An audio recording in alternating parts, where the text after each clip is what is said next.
Welcome to Azzadous Studios. Today we're going to take a look at creating UK hardcore basses in Serum, something like this. The original camera footage for this video got corrupted, so you're not going to see my beautiful face up in the corner. Nevertheless, I hope it's a useful video, so let's crack on.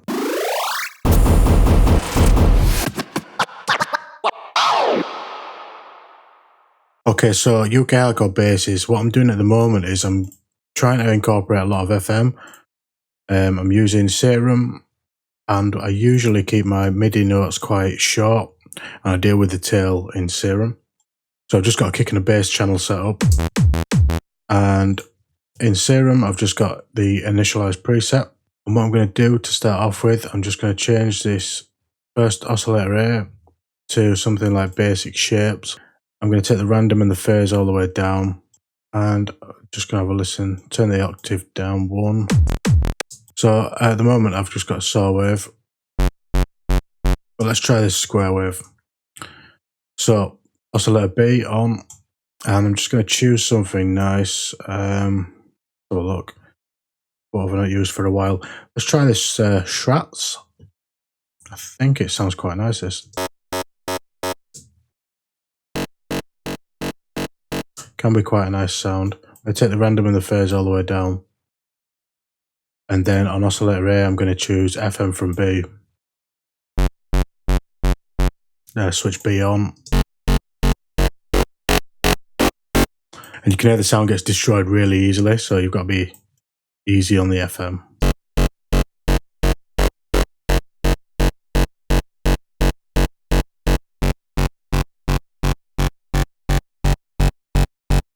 So I'm just going to tweak the wavetable position of oscillator B a little bit.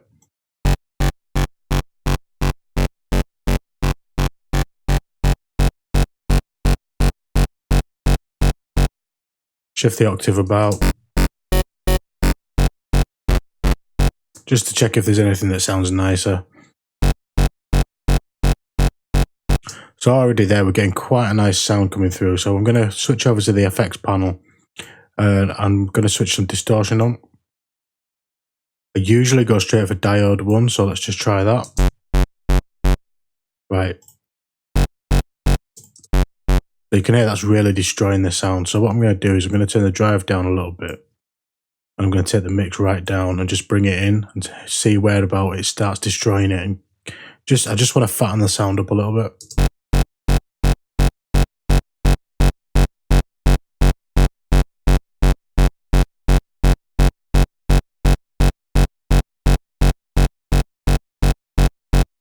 Okay, just about there is nice. It's adding a nice bit of saturation just to fatten the sound up. It's not destroying it too much. So what I'm going to do now is I'm going to EQ it. So I'm just going to bring the EQ up here because I want it before my compressor. I'm not yet using the compressor. I'm going to leave that off and switch the EQ on. So I'm going to bring out these highs a little bit.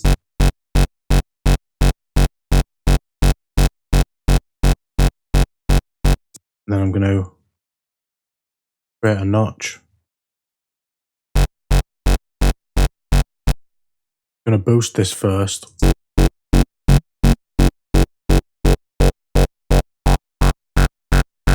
just sweep it about a little bit.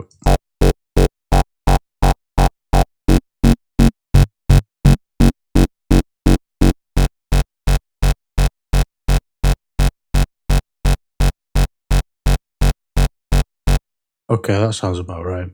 I'm just tweaking it a little bit there. The notch is not overly important, but I just feel like it shapes the sound a little bit more. So I'm going to use the multiband compressor. I'm going to bring the threshold down. And this master's now clipping, so we're going to bring the master down.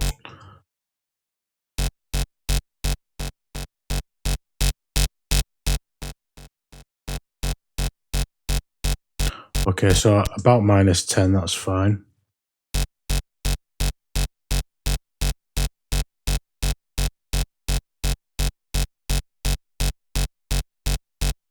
I don't want too fast of a release.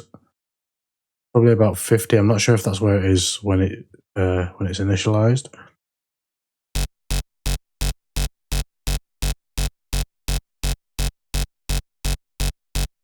Yeah, I'm going to keep the attack all the way down though, 0 milliseconds.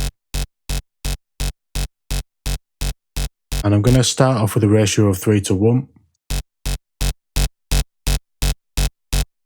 So bring this threshold up a little bit, minus 11.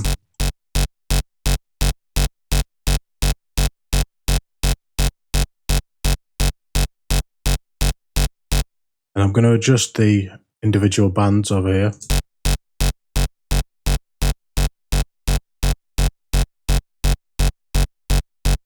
Okay, let's bring this threshold up a little bit more.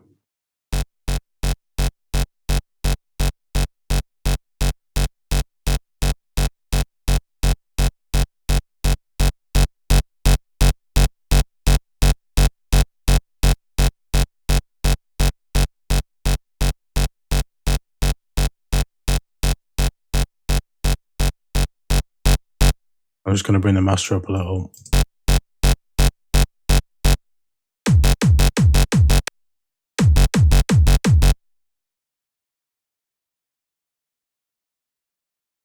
And I'm just going to play about with this oscillator B. I'm going to add pulse width modulation on the warping.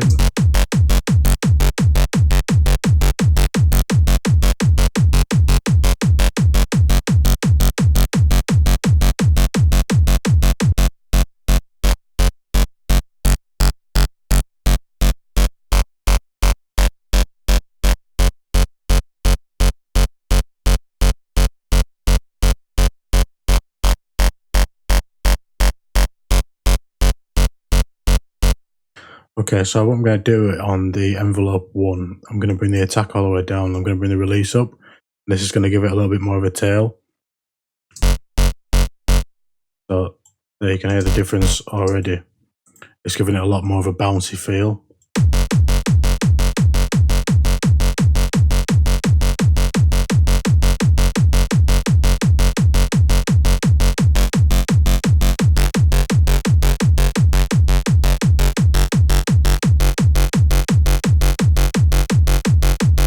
There's so many different basses you can create just from one preset, just by tweaking little things like the PWM and the FM from B.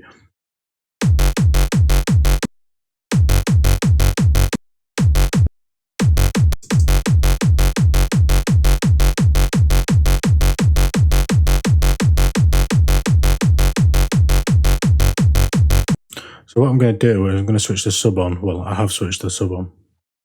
And I'm going to send it through the filter. But I'm only going to send the sub through the filter. So I'm going to switch A off. Just going to send the sub through. And I'm going to set the sub to -1 octave.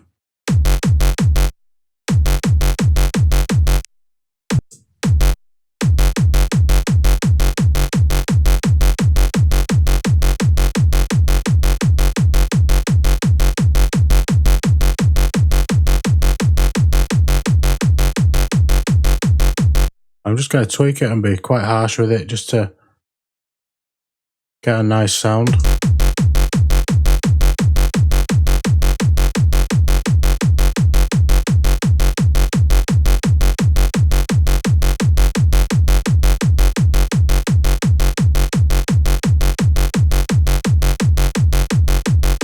It's adding a lot more body to the sound. Something else you can do, which I do sometimes, if you extend the MIDI note back a little bit, it's not going to sound very good. You know, clashing with the kick. So what you do is stick a kickstart on or sidechain it. And I'm just using the mix is on 100. I'm just using sub bass chain, and you get a really nice effect from it. And you might want to fatten the bass up after. So what you can do is stick something like the sausage fattener on.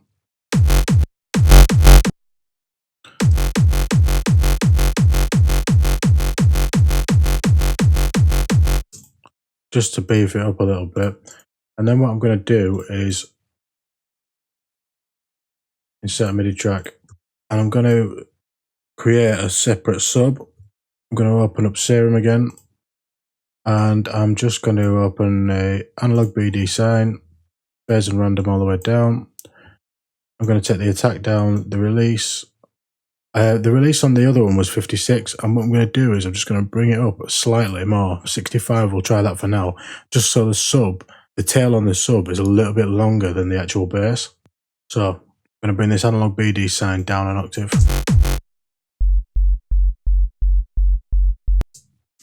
Okay, filter on it. Drive.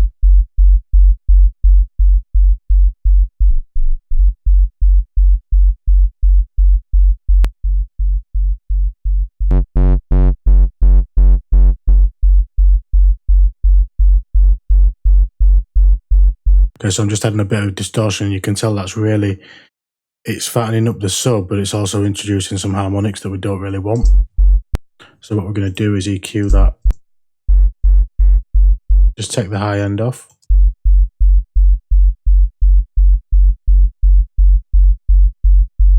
About there is fine. And then what I'm going to do is add an EQ, a FabFilter Pro Q2. And then I'm going to EQ the sub first. So I want to take off, take this to 24 dB per octave. And I'm going to bring this down to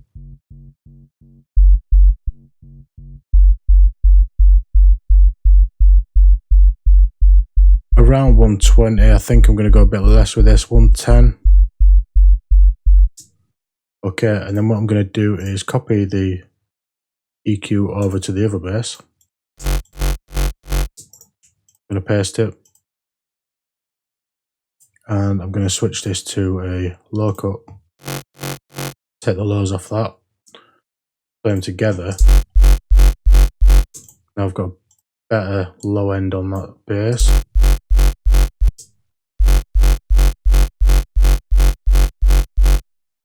Obviously the sub is coming through, is starting halfway through the kick because I've just copied this MIDI over, and that's fine because I want it to mimic the bass.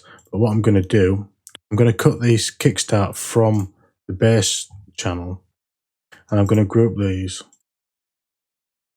and I'm going to add it to the actual group.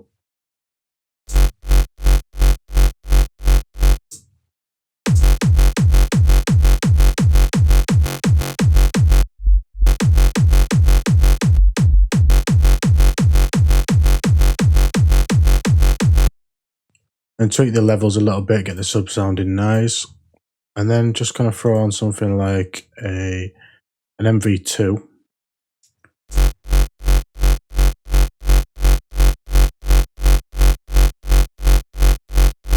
Just to bring that bass up a little bit more. The Pro Q. So I'm going to cut the low end. About 20-30 hertz.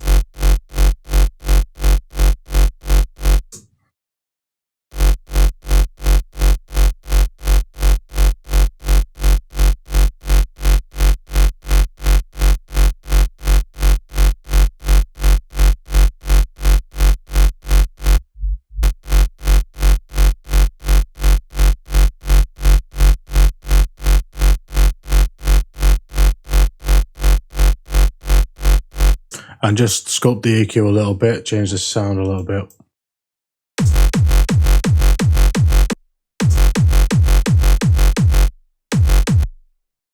So I'm going to move this kickstart to the end of the chain. Just so that any volume increase at the compressor, the MV2, because that's bringing up the volume, if you have it after the kickstart, this little bit here where the volume is just creeping in ends up being louder because the compressor is bringing it up. It's better to have your sidechain, unless you want that effect, it's better to have your sidechain at the end of your chain.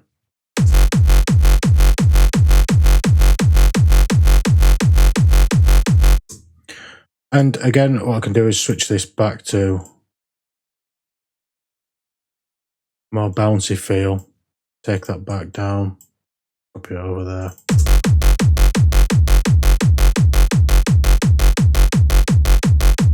And that's pretty much my bass creation process. As you can see, there's a lot of different ways of creating UK hardcore basses and a lot of different options you've got. just from tweaking knobs just a tiny little bit. There is many different ways. This is just how I've currently been creating them. If you like this video, like and share, and remember to subscribe and ring the bell to keep up to date with future videos.